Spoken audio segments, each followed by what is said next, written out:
IVM. For creators, it's hard enough to keep track of invoices and payments, and if you combine it with our crazy schedules and work hours, let's just say that paying bills on time is something that always falls through the cracks. Which is why I love the Cred app.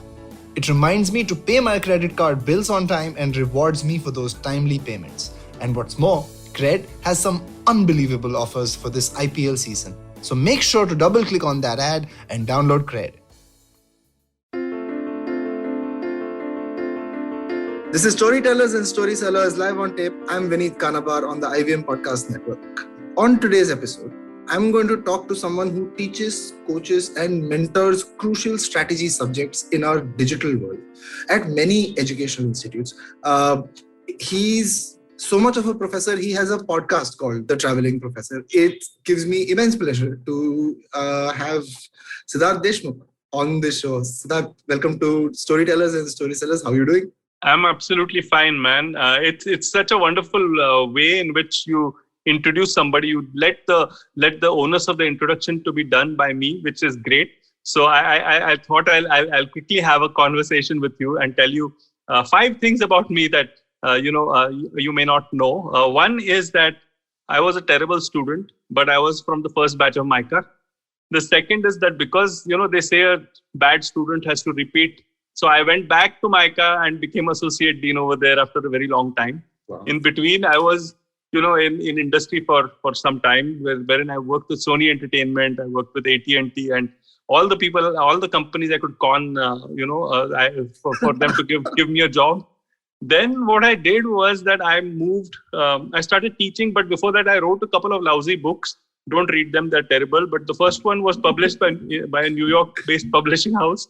It was my take on how the human mind works. It's called The Map That Matters. The second one was called The Gift of the Gab, which is very connected to storytellers and storytellers. Absolutely. Yeah.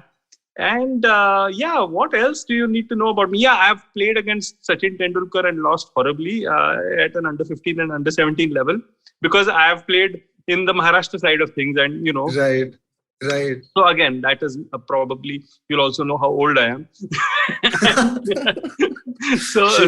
We're not repeating that part. Yeah, we're not repeating that. But yeah, I mean, what else do you need to know? I travel, I teach. So that's why the Traveling Professor's Diary. And I'm so happy you've called me over here. I have this lovely vodka tonic with me. So hopefully the conversation is going to be nice and interesting. Over to you. I'm happy to answer. Happy to have this conversation. I think that was the most wonderful introduction anyone has managed on the show. And I've had people introduce themselves in many different ways. But that was just lovely, right? And to sort of cap it off with, मैं सचिन से हारा है. अभी तुम बताओ क्या करना है. It's just और कुछ नहीं चाहिए लाइफ में. So sir, let's focus on that painful memory for us. No, that was such a big learning moment for me. Yeah. We were from basically Pune, right? And we went to Mumbai. We were playing against Sachin and team. In fact, I want to recall not the Maharashtra and Mumbai sort of thing, but I want to recall a particular match that was played with PYC Club Pune versus Shardashram English. That was even worse. So Sachin was thrashing us all over the place, right? And we were all huddled in the pavilion because at that time he was also selected just about to be selected for MRF Pace Academy and used to bowl these loopy big in-swingers and all of us were getting out. So we were all in and at a drinks break or just before a drinks break, he came in and we were all, Punekars. So we were cribbing about the water. It was terrible. Shivaji Park water is yellow in color if you've ever played in one of these matches. So this guy came in and just blasted a whole jug of water, in front of us. And so one of the guys asked him, don't you think that the taste is a little funny? So it was as if the question had never sort of registered to him. It just didn't register. And then I realized, damn, that's focus. So I learned a huge amount just in that 5 minutes of an interaction with him. Of course, I didn't enjoy the rest of the minutes, but but we all knew that he was a very special talent even then. That's brilliant. And was there still sort of an aura around him as a young player, one of the most promising young players or something? No. I think that the aura I have seen him before the aura happened. Right. So I've seen the raw talent, Right. and that was so beautiful. Before, bowlers used to get afraid of him because they knew what was coming their way. We had no idea. Here's this, Tillu Tom coming in and batting against us, beating the crap out of us. So that was really amazing. Yeah. In retrospect.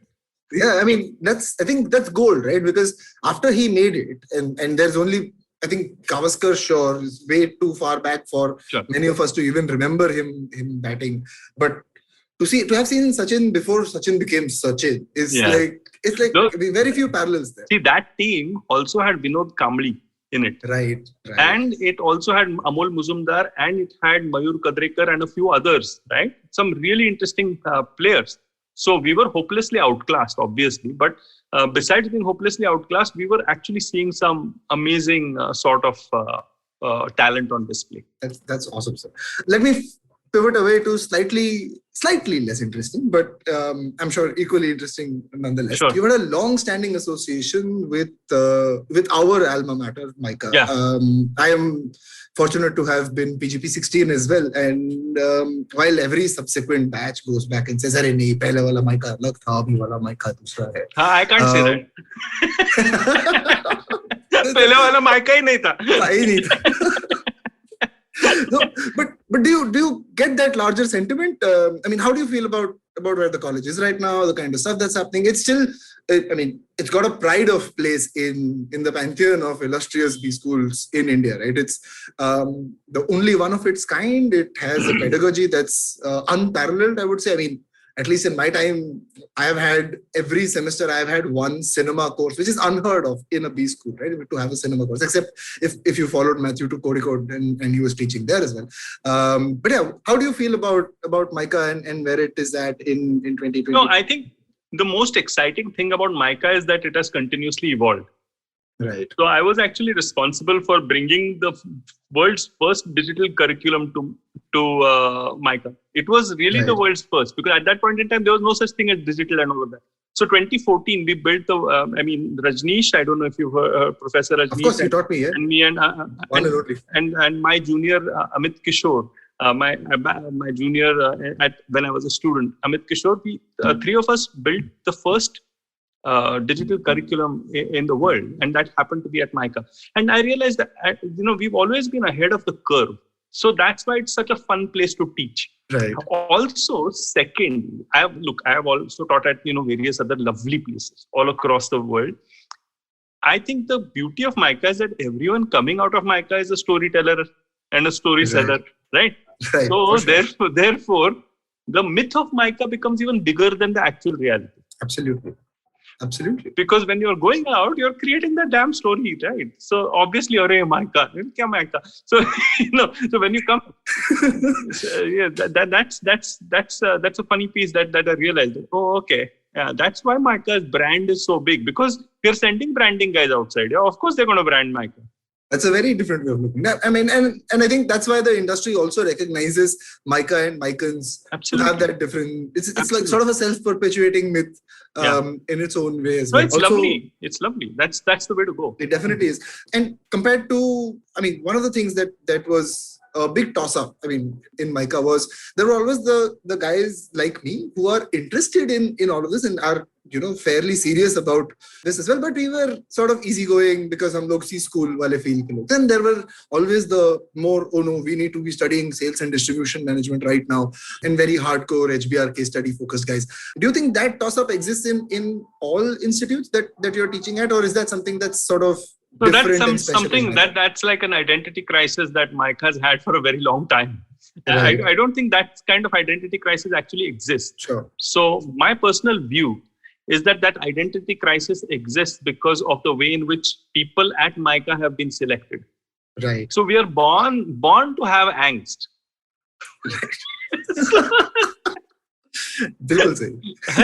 So even our faculty are born to have angst. Right. So if everyone's supposed to have angst, then to identity crisis hoga hi hai. So isliye C school, B school, A school, whatever. So it's very interesting to note all of these at play. Now these are not at play even at places which might be equally creative. Sure. But it's this identity crisis jo hai na, that is because of the angst that we bring to the table. That's a very interesting way of looking at it, for sure. Yeah, you go to a chota, right, and you sit over there. You will hear dukh bari kahani kidhar to na. You'll have that angst. So you know exactly what I'm saying. Sorry. Definitely. Yeah. I mean, and for those who don't know what Chota is the night canteen at MICA. Again, just like MICA, the school, Chota has also constantly evolved, and it's, I mean, 10 years on from when I graduated, it's nigh on unrecognizable now. Yes, sir. Yeah, it's a very interesting sort of situation that if I have been part of interview panels for MICA, and people have told me when they're sitting for the interview, I want to experience the dogs at Chota. I'm like, what? You know what? Dogs at Chota? Yaar, tu kya karne aa raha hai idhar? Badminton khelne aa raha hai kya? What exactly is happening? It's a pretty interesting sort of discussion. It's the myth. It's the MICA myth, I think, that attracts people. And then just like every myth, everybody has, चार अंधों को हाथी दिखाओ, एक पूंछ पकड़ते हैं, एक सूंड पकड़ते हैं. Absolutely. So that's what it's like. Pivoting away from MICA, though, sir. Sure. I want to ask you about the podcast first. Sure. The Traveling Professor's Diary. You've done about 140 nearly. Yeah, almost. I think. I'll be recording that. Yeah. Yeah, that's a lot of commitment. And I mean, from a professorial perspective, how do you see this? Do you see it as a teaching tool? Do you do it simply as a record of the places you've been and the things you've done? How do you approach creating these shows? Right. No. So because that's a very interesting question. What happens is, now you'll know exactly what I'm saying. So the most beautiful moments that you can share with a professor are when you walk with the professor outside of class and ask that professor a question. Definitely. Okay, and then that could be answered at your Chota or wherever the canteen is, or you actually meet some students for a drink in non-dry states, or you actually are having a conversation that can go into some other place. But that is actually pure gold as far as learning is concerned, because that's when the professor and the student both are becoming slightly different. So I visualize the Traveling Professor's Diary as a conversation that I'm having with a student who's asked me a question or two after my class is over. Lovely. So that's such a nice way of putting it. Yeah. So that's it. And so obviously I've traveled all over the place, and clearly I will talk about this place and that place and what it brings and stuff like that. But that's just to add to the flavor of the podcast. And it's a microcast, right? So it's between 8 minutes to 10 minutes. And I've kept it like that because, again, attention spans. So, but I also, because it's not like a dialogue like us, right? So this can go on. But if it's just me yaddering on, it needs to be short and crisp and just a very quick one. And are there moments when you're teaching where you tell a student, hey, you should check out this episode from my podcast that answers 100%. 100%. Right. In fact, I wanted to talk about the way in which we dealt in this whole Zoom pandemic era. Mm-hmm. And one of the things that we had to do was to actually give our own recordings as professors. It's a very interesting thing. So we had to record our own stuff. So it was a video or audio, whatever, and it was for 20 minutes or 25 minutes. And then the actual class time was shortened for about 45 minutes. Okay. And it was a live discussion on what that recording was. So a lot of times I used to actually refer people to, okay, here's my video recording for 10 minutes, but then, here's my podcast for 5 minutes and stuff like that. So that certainly helped. But that was not the intention ever. But it obviously helps. It's wonderful because more and more we are finding ourselves in this scenario where everything is sort of flattened to video, right? Or flattened to audio in that sense. And I've said this before on the podcast as well, and I was telling you this. I think the two things, in my opinion, that sort of haven't scaled as well, or just a resolution loss bahut zyada hai. One is concert performances and the other is teaching, right? I mean, when I go to teach at institutes, I really feed off the energy in the class. I know what you mean. Go back and forth with the students, right? I mean, if you're talking about a new concept, it's in the students' eyes, whether they're understanding the way you're teaching or not, right? Or do you need to modify, change? And that sometimes I feel is lost. So apart from, say, recording stuff, what has your online teaching experience been like in now the 1 year that we have been in the pandemic? So in the 1 year that I was in the pandemic, I was teaching from the UK.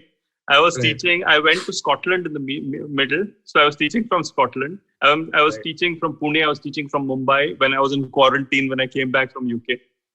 But it was always online. Right. So I was traveling all right, but I was grounded in the sense that I was always in a room talking to somebody else on the other side.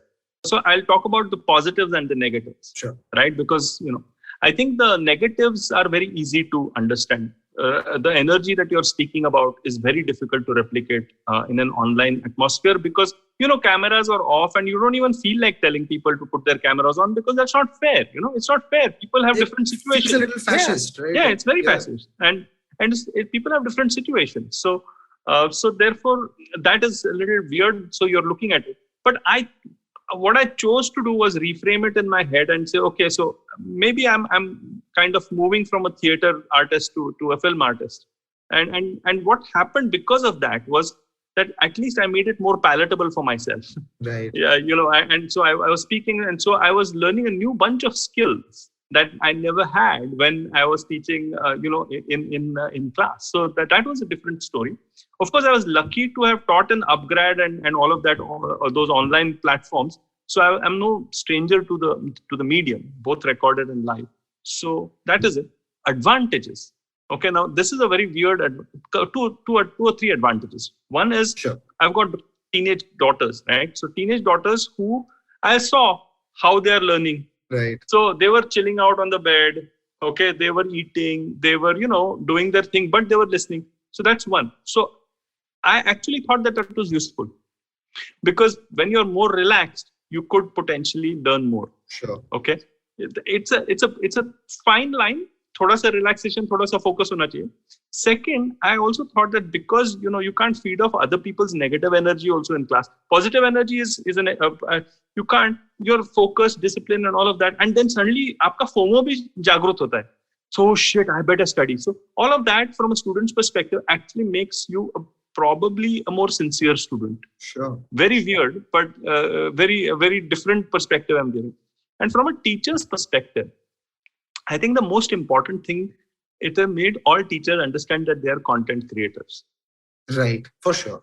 100%. So we used to think, yeah, teacher hai to, a lot of, not me, but a lot of teachers used to think, teacher hai to, there is a certain respect that should automatically come your way because, you're doing this wonderful thing and all of that. None of that, yeah. Basically, you're a content creator. You're the world's most expensive Netflix because people have paid, itna bada fees. So, it's a big thing.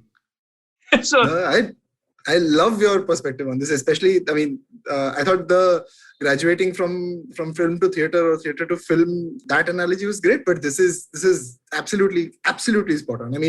I had some trouble coming to terms with the fact that, hey, I'm also a content. All of us did. Yeah, but especially the teaching bit and recently when I saw even I have a nephew, like a 6-7-year-old nephew studying in class and I'm seeing a teacher struggle to be teaching mathematics, right? It's terrible, right? And that's when I realized that, hey, this is what it needs. It needs a little bit of storytelling. It needs a little bit of content creation. It needs a little bit of TikTok. Can you add some? These kids know the aesthetics and the modalities of TikTok so much better. Why don't we try doing this with some elements from TikTok or Reels or something in there? But you really hit it on the head when you said you're the world's most expensive Netflix. Absolutely right. Yeah, and that's so true, sir. Let me ask you this. You've been teaching for I'm guessing a fair bit now, sir, right? Yeah, I started as a visiting faculty. So I started at the age of 30 so that was like almost 20 years back now. Again, oh, wow. Age alert. But the whole thing was I started as a visiting faculty. Then I moved to adjunct faculty when we created the digital curriculum. Then I was a dean, associate dean, and then I moved back to adjunct. So I've taught for almost 20 years in some way or the other. Now, as a visiting faculty, you get to do, as you know, 1 or 2 courses or 3 courses a year. If you're an adjunct, then it's way more. Sure. And the way in which I've chosen, I've chosen teaching. Right. So I'm doubling down on it. So yeah, I have been teaching for 20 years. Sorry, that was a really long ass answer for a very short question. No, it's a podcast, sir. We have all the time in the world. But that's what I wanted to ask you. The fact that you chose teaching, right? Yeah. You don't see enough industry professionals that way choose teaching full time, right? And I'm as guilty of that as possible. Like I come from a family of teachers. I know I'm nice because wonderful. Oh yeah, I mean all women on my mom's side and a few women on my dad's side. What were they teaching? Mostly social sciences, humanities. Lovely. Okay. Yeah, mostly. Some on my dad's side for some other stuff, but yeah. I know that teaching is something that I'm passionate about. I'd love to give back to students, but you just don't do enough of it, right? What made you choose teaching? And now I'm guessing you do it full time. How was that transition from corporate to teaching in that sense? Yeah. I think that the transition was very smooth because I started as a visiting faculty with you. But over a period of time, what I realized was that corporate life. So I was a corporate rat before I became an entrepreneur. Right. So most people don't know about the entrepreneurial side of me, but I was an entrepreneur after the corporate gig ended for some time. And at that point in time, I was living in the UK. And over a period of time, I realized that I have learned a lot of stuff from corporate. And I looked at it from an opportunity perspective because I was looking at it from, okay, so what's the highest impact somebody like me can have? And what appealed to me, the excitement that actually appealed to me was not probably, building another company or selling off or selling my stake in another company or whatever, but more towards actually infecting people's minds with a new way of looking at the world with curiosity. So I guess that was the driving force. And life's short, man. So why not do the things that you like doing? I actually feel that a lot of visiting faculty, when they come and become visiting faculty, I'm not talking of you because you take whole courses, but there are people who say, yaar, mujhe teacher banna hai. But when they get into a classroom, they realize that, damn, I don't have content. अब करके देखो paper correction करके बताओ. Paper to chodo. Even within a class, if you have to hold attention for 1 hour, 1 hour, 15 minutes in a class with content, maybe you have content for one guest lecture. Yeah, possibly. Or maybe two, right? Not you, but most people coming in. And so a lot of people actually ask me, I want to teach. I said, okay, so what do you want to teach? That's my question to them. So they say, okay, XYZ. So I said, okay, why don't you create your curriculum and tell me what you'll be teaching for 10 hours? I'm telling you, 1 out of 10 comes back. Right. Bilkul. Because that's when... And it's hard. Yeah. It's so hard to create that, right? Just... Yeah. पहले तो friction ये है कि आपको जो पढ़ाना है वो क्या what will you teach is the first friction. Correct. And after that, laying it down in 10 hours. How? And it's not just वहाँ खड़े होके ऐसा, it's not a stage play. I mean, where it differs from theater is theater में आप खड़े हुए, आपने पढ़ा, आपने deliver किया performance, आप चले गए. Audience को समझा नहीं समझा, no problem. Here it's a student. You have to think of pedagogy. You have to think of examples. You have to think of cases. Absolutely. You have to think of tests, right? What is the one question that you will ask at the end of the class to see समझा या नहीं actually? Absolutely. There's so many things. I know exactly what you're saying in that sense. I also get a bunch of calls. Actually, a few days ago, an ex-Mican, young 5 years graduated, called me and was like, I want to teach. And I said very similar things. I said, and I feel very like hard relate there. But I want to ask you this, and it's more for my interest as much as for the listeners here, is how was that journey, right? Progressing from corporate to full-time teaching, right? I think that also takes a fair bit of conviction, takes a fair bit of belief in the ability that, hey, this is what I want to do going forward. It'll be different from what I've done maybe the past 6, 7, 10 years. How was that period of time for you, sir? How did you make up your mind and go forward? I always thought that I could teach well. Right. I always thought that I could have the ability to open up people's minds. I always thought I was a bit of a bullshit artist as well. I mean, to continue talking like this. So storyteller, whatever you want to call it. So the fact is that I knew. So I don't know how to explain it, but I knew that I'd be a good teacher. Right. From the very get-go. And what I was not doing was expressing that gift because, you're going the way in which society expects you to. for some time. And then, but I was still struggling against that. So that's why I became an entrepreneur and I started exploring that. But then I realized that even being an entrepreneur eventually leads to profit motive. And good, even as a professor, I want to earn good money and all of that is fine. But there's a certain mindlessness about the corporate life as well as the entrepreneurial life, which leads towards a certain set of metrics, which I was not resonating with. Right. Okay. So then that's when I actually took a step back. And maybe the shitty first book that I wrote also helped, because I was actually exploring my own mental models because of that. So I realized that I want to, so if, I want to do something in the area that I can create that impact. And I started, A/B testing. I started saying, okay, I'll be an adjunct first. Then I became a dean. And at that point in time, I kind of realized that, okay, this is wonderful. That was an amazing opportunity. But it was actually also stopping me from teaching.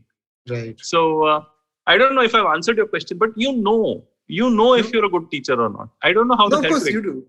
Of course you do. I mean, my question is more about, there are those considerations, and I think you did answer it when you say, if you know, right? And you get that feedback as well, right? As a teacher, you start enjoying yourself in class. That students are asking you stuff that piques your interest and takes you there, right? That's definitely sort of a different answer than what I was expecting, but an answer nonetheless. Yeah. Let me ask you about your book, sir. You mentioned this, and it's again one of my personal goals to end up writing. Don't write. Don't write. You're doing the right thing by doing a podcast. I'll explain. Let me go on a rant here. Okay, so I've written a book called The Map That Matters, right? So The Map That Matters, if I had to recast it today, it would have been a video channel maybe, or it would have been a podcast or something like that. And here's my interesting perspective on it. I think we have, as humanity, how many years have we learned how to write and read? 5,000, maybe more, a little more. Maybe you're stretching that, but okay. But we have always been able to see and hear and all of that, right? So I think writing and reading is an aberration. Right. Because it's a learned thing. And it's wonderful and it's beautiful. But the fact is that if you see how, whenever you're given the choice to move away from reading or to move away from writing, how rapidly human beings take it up. For sure. So I always don't fight against reality. So if I'm seeing, so actually what's happening is, people don't like reading. Okay, and to all apologies to all the Harry Potter, J.K. Rowling fans out there. I love reading, but I think in general, my reading has gone down to 5% of what I used to read about 10 years back. Sure. And then I tried to figure out what it is. And so then I started doing a deep dive into a video series called Robert Sapolsky's Stanford series. It's behavioral biology. At its base. And it's an amazing, amazing series because it connects it to genetic drives. Right. And I learned so much about it. And I learned that there are some learned behaviors and there are some behaviors that are coming directly expressed out of a genetic material. Sure. And if there is a fight between learned behavior and genetic material, we know what wins. Right, of course. Most of the times. Yeah, the analogy that's popping into my head is that for today's generation, is reading and writing that it's like coding, right? It's a different language that you have to learn, to practice. You don't have to practice expressing yourself, right? You don't have to practice expressing pain or joy or sadness or whatever.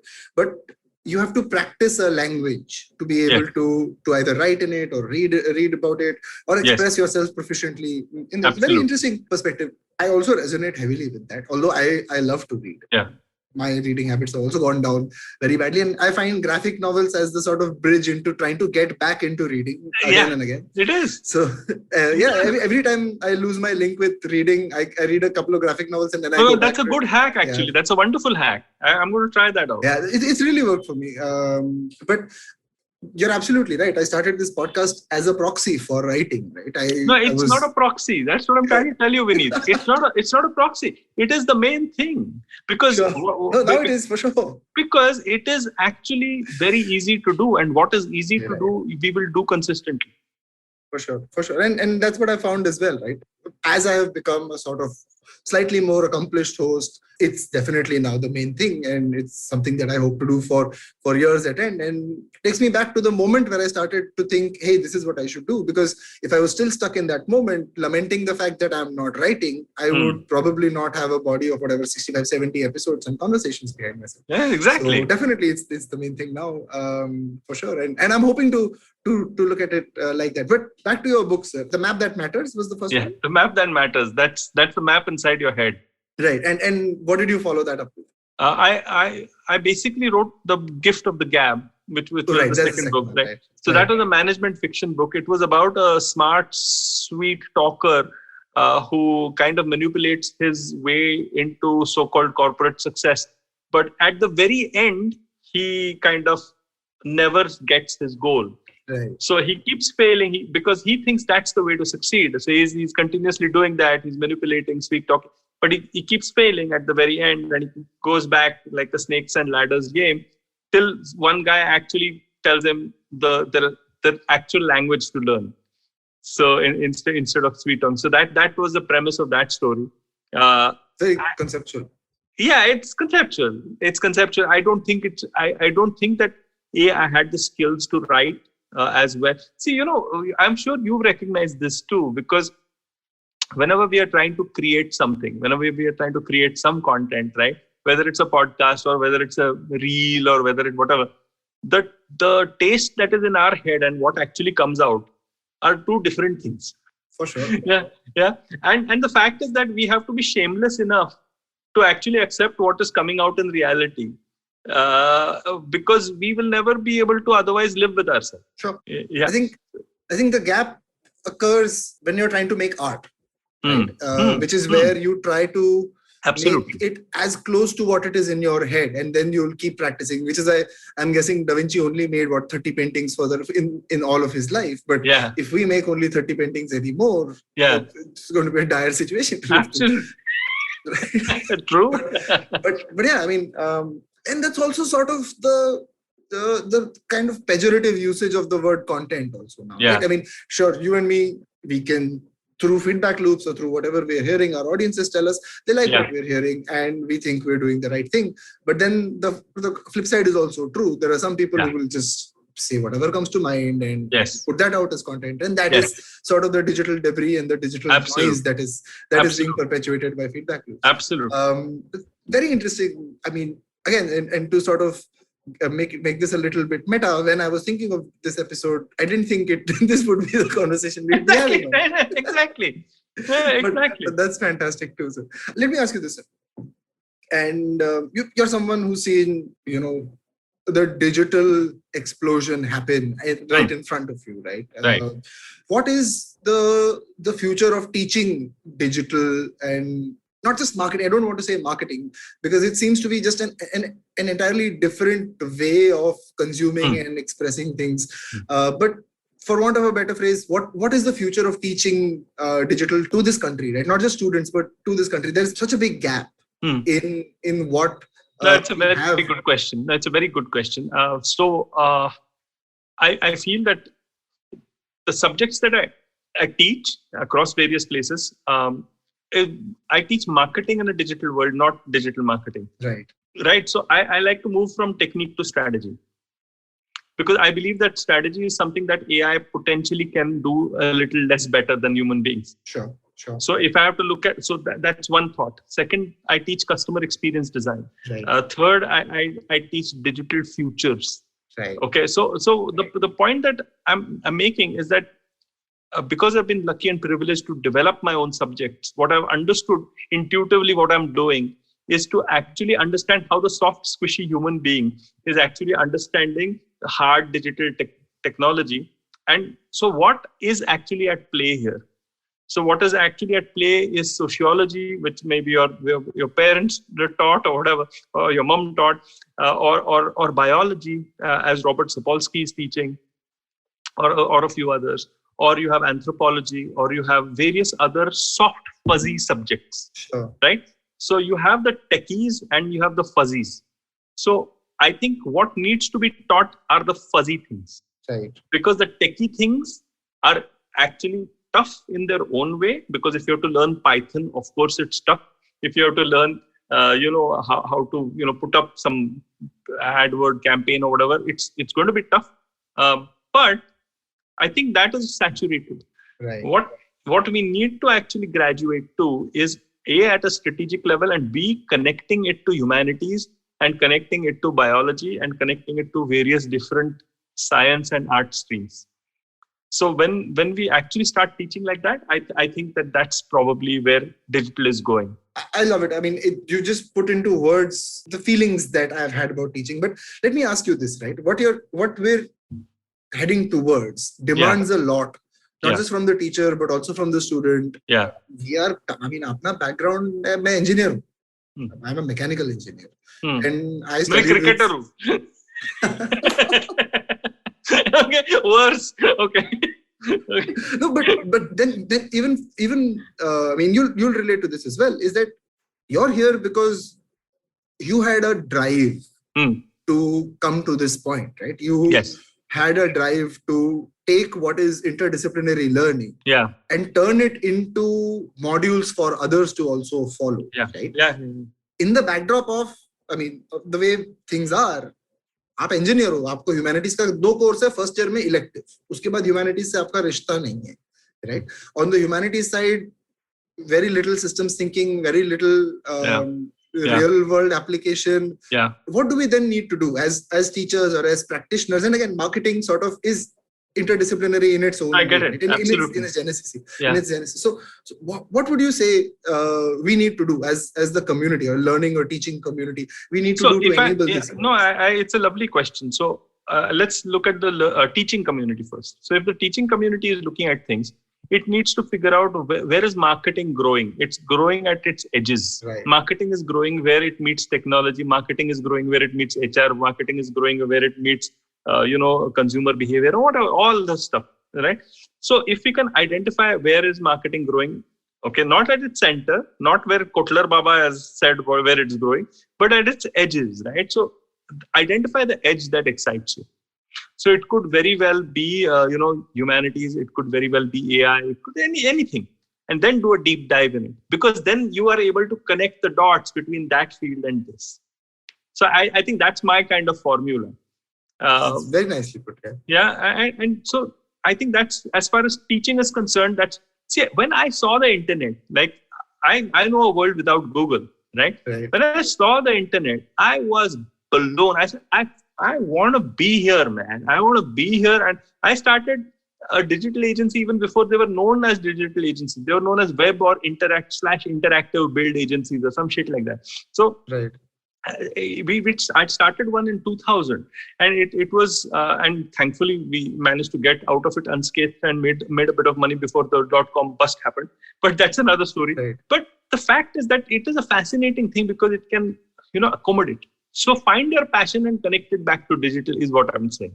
That's beautiful. Yeah, and as far as learning is concerned, okay, I would say every learner has to learn what he or she can from YouTube and the rest of it, and then challenge your professor in class. Right.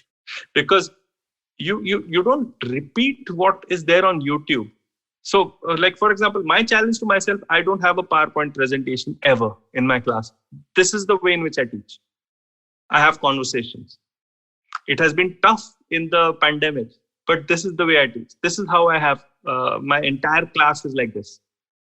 Right? So which means that as a teacher, you're being challenged by a student who is already, getting, slide shares and YouTube. So that is where I would love an intelligent student to meet a non-lazy professor. That is the best combination. Right. The worst is when a lazy student meets a lazy professor. I think that's what we'll call this episode. I love it, sir. I think there's so much to unpack here and so much to truly imbibe for learners. Because at the end of the day, and even when I try and think back to when I was in college, right? Sure. The landscape is entirely different. 100%. Yeah. Sure, I grew up with Google, but the volume of resources, the kind of analysis or explanations that are readily available, and it's available to you, it's available to me, it's available to a 17-year-old, it's available to whoever's interested, right? Yeah. So resources have become table stakes. It's not that I have to go read Kotler anymore, or it's not that I have to go read anything anymore, right? I can get the concepts, I can get the basics, and I can start applying them. So it's pointing towards exactly what you said. Can you learn enough to have a challenging, stimulating conversation with your professor? And maybe the rest of the class learns out of that as well. I think that's my way of trying to teach this. Absolutely. So, no, you're absolutely right. Yeah, while I still do have little bit of PowerPoint, because otherwise people are just like floating point arrays here and there. It's important to... That's a good one. It's important to sort of center them there. But, yeah, right. Good one. But yeah, absolutely. I mean, that's super important, I think, going forward. Let me ask you something political before we wrap up this episode. Okay. Ooh, political. And I'll keep it with education, right? Sure. But still in a way that that is political also, and maybe not also, right? You have hundreds of startups, thousands of startups in India now. Everybody's looking at hiring. People are looking at recreating Silicon Valley in its own way here. Everybody's got services happening, but there is very little progress that we are seeing based on our... I don't know if you agree, disagree. This is just my point of view. But given the technology, given the services, given the startup money, given everything, general uplift is very little that we are seeing out of this, right? And again, we are supposed to be a country that has access to information, internet, all of that, right? We have some of the best brains in this country working towards it. But where do you feel, despite the presence of the internet, we're still lacking somewhere in service delivery? Or do you think that I'm completely wrong about this? No, you're 100% right. You're 100% right. So, by the way, Micah runs a project called the DCM project, or Digital Communication Management Project, wherein it's a 6-month thing, which I mentored about 500 people now to build their idea into a startup and with a business plan in front of a jury in 6 months, right? So they have a prototype and all of that. Almost nobody takes their project and makes it into a venture, even though investors, because that jury has investors, have said, here, I'll put in angel funding for you. They don't. So why don't they? The reason why they don't is because they have student debt and they have a societal debt also. Right. Societal debt means that they are expected to do a certain kind of thing. They're supposed to get married. They're supposed to, get money. They're supposed to be settled down. India doesn't tolerate failure that well. Right. So that is one. Now, as far as the government is concerned, the government is, it may have the right intentions, but I think it's a design problem. How are you designing an environment wherein startups can happen? Creating a Silicon Valley means to create the culture of a Silicon Valley. Right. How the hell are you going to create a culture? You can create the resources, because a lot of times whenever I've seen an institute, so infrastructure, we got libraries. Every academic institute has an innovation center where no innovation happens. Right? And so that is not a resources problem. That is a design problem. So because people have not thought about it strategically enough. So how do I, fire up people's imaginations when they are over here to make them create world-class products and services? So that doesn't happen because people don't understand the basics of what makes people actually go for their passion. Right. And that's an issue. Right? Because I think that so therefore you have the wrong metrics. You have, resources and all of that. So yeah, so that's what I think. And would you happen to hazard a guess as to how could we change it? What really causes me a lot of consternation, and something that I keep ranting about to at least my friends or whoever listen, is हमारा देश services पे services बनाता है और उसको innovation बोलता है. अभी आपका मतलब क्रेडिट कार्ड पे करने के लिए मेरा ऐप है, and now that is a service. So I'm just giving an example, right? No, I get it. There is so much gap, right? So much to actually solve, so much to do where technology can be applied. I have kind of differentiated between a service and a product. Sure. Right? So what is a product? A product is when you create value beforehand because you have the confidence in yourself, and then you're selling it. You're selling value. Right. Service, you're selling the promise of value. Sure. Right? So that's first principle thinking. So most of Indians we are used to saying yes. Okay. because we know that we can promise well, and then we will do all kinds of jugaad and all that nonsense to make it work. I am completely against jugaad. Okay, right. Because I believe that it has more harm than good attached to it. It's a net negative sort of. Yeah, but the mentality of creating value first and then marketing it or then scaling it is rare, because we are incentivizing promising value first. Sure. हाँ मैं पढ़ाई करूंगा मुझे अभी picture जाने दो तो and then we memorize and then we have stories about how you and I have done it. We have studied at the last minute and we've gotten through and all of that. So that is our myth. Those are our stories, right? So that is our culture. So if it's a very interesting way of looking at it. Sorry, you were saying. Sorry. No, so if I have to change that culture, where do I change that culture? See, my daughters, right? They're running a TikTok account which has 2 million followers. Wow. Okay, and an Instagram account which is about 600, more than 500,000 followers. They were in the. We moved to the UK a few years back, right? I don't think they could have achieved this if they were in India, because they would have been influenced by the culture that they're living in. Sure. And it is so sad and disheartening for me to see that. It is so sad and disheartening, right? It's just a matter of culture. Over there, they could just express themselves. Right.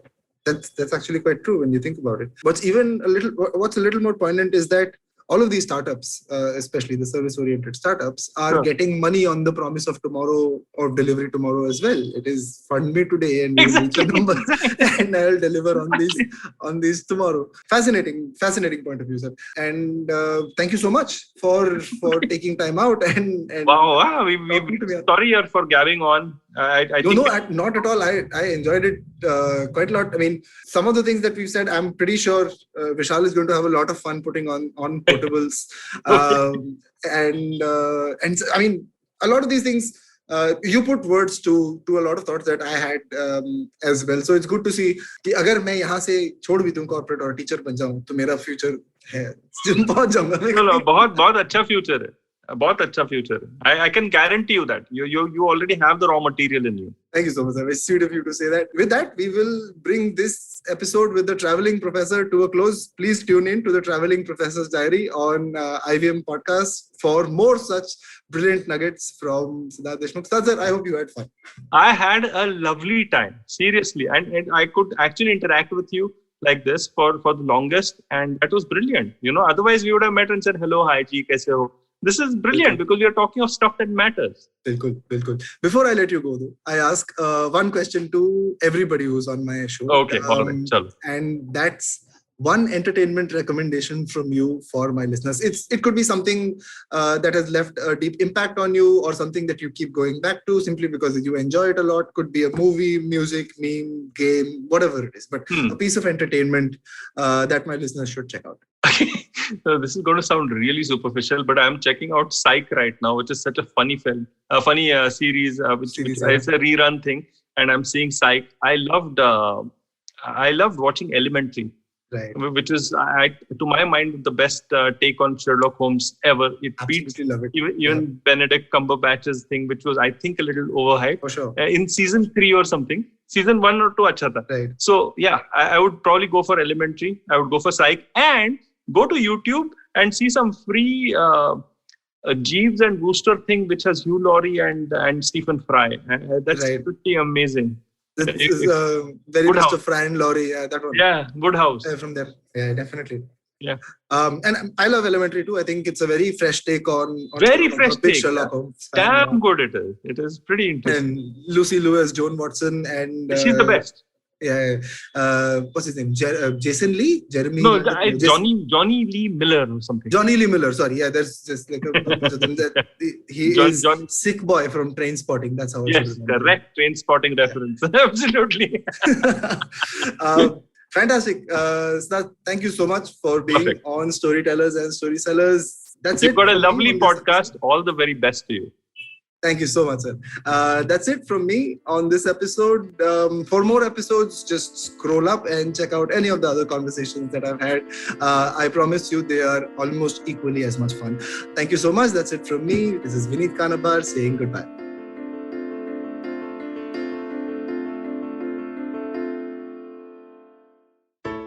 I hope you enjoyed that show.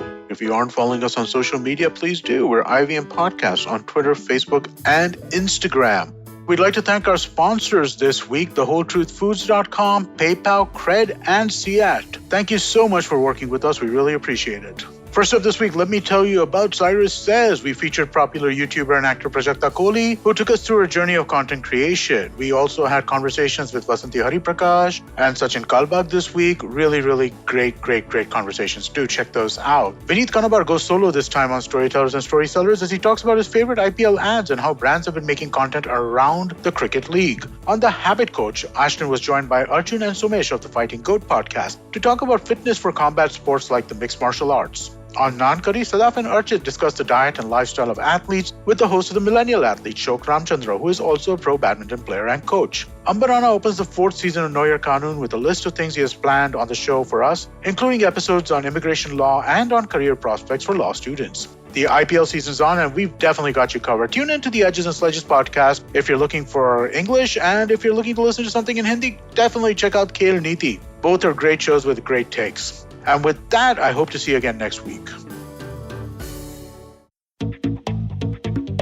We live in an age of disruption, of immense change in every aspect of work, life, and business. But is the old way of doing things truly dead? And are we ever going to stop saying the new normal? Join me, Varun Dugirala, on Advertising is Dead every Tuesday as I talk to entrepreneurs, leaders, creators, and change makers from across business, media, marketing, and beyond to dig a little deeper into how we got here, what we're doing now, and where we're headed. You can catch all the episodes of Advertising is Dead on the IVM Podcast website, app, or wherever you get your podcast from.